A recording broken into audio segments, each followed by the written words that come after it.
1. Oh, baby. Once upon a time, I was too happy. I know that's not rational, but there's still a part of me that blames everything that happened afterward on that one simple fact. Something bad had to happen. I was having one of the most perfect days of my life, and I allowed myself to be too happy. It had snowed while Sig Norrisdottir and I were camping in the Cascades, one of those early April snows that have been becoming more common in Southwest Virginia in recent years.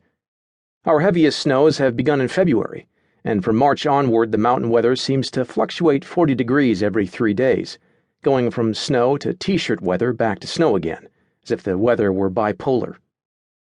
In any case, there's something about getting naked and keeping warm in an insulated tent while the world around you is frozen that adds a layer of intensity to the experience. Sig had kept up a running joke about how the weekend wasn't exactly the kind of date with Prince Charming that most women pictured. She would make proclamations about needing the royal roll of toilet paper before going off into the woods, or start yelling for footmen to come make us s'mores while we were entangled in our sleeping bag. But she was cracking jokes because she doesn't like getting mushy, not because she was being passive-aggressive.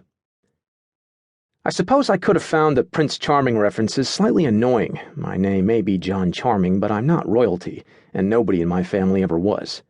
But Sig and I were in that physical intoxication phase of a new relationship where every word, gesture, and glance is saturated in a hormonal nimbus.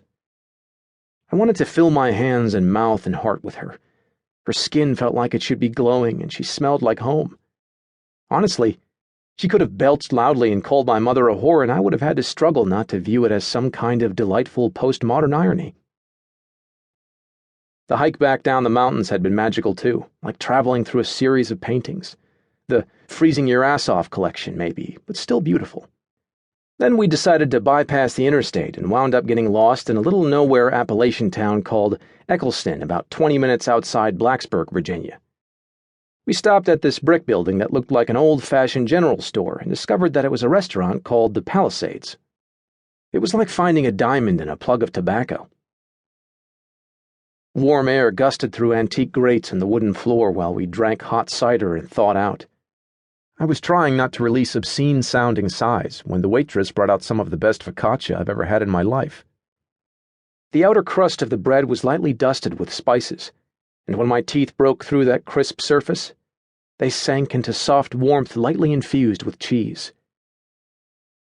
"Sweet mother of all that's good and crunchy," I said reverently.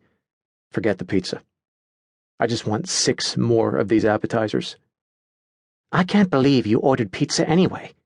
Sig had refused to give up the menu even after she ordered, and she was still studying it intently as if trying to make sure that it wasn't some kind of trick. "You can get a pizza anywhere.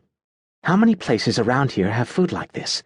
Sig had ordered quail that was stuffed with chestnuts and Italian sausage, and then covered with some kind of cranberry glaze, and I could see her point.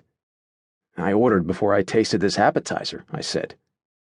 "This place doesn't look all that swanky, and it's hard for anybody to screw up a pizza so badly that I can't get behind it." "It's not like we look all that fancy ourselves," Sig observed. "I haven't showered in 2 days." "Don't worry." I reached over and got her to put her menu down by taking her hand and planting a lingering kiss on the back of her wrist while I lightly stroked her pulse. We made eye contact, and I promised, "When I get you into a shower, I'll clean you thoroughly." Sig cleared her throat.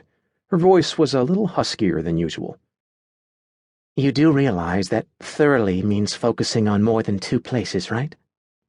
"Those areas behind the elbows and knees are very important," I said virtuously. Sig laughed and released my hand. "Oh, please. Whoever said cleanliness is next to godliness never showered with you." That made me smile. "You know, you're joking around a lot more these days." "I'm happy." She confessed this as if it were a character flaw. After a moment's reflection, she added, "You're joking around less. Or at least not in the same way." "I'm happy too," I told her, meaning it. That's when her cell phone rang. See what I mean? It was like the universe was speaking. We both froze. We'd had a no-cell-phone agreement for the weekend. "Shit," Sig swore as the phone rang a second time, then confessed. "I checked my messages while you were in the restroom.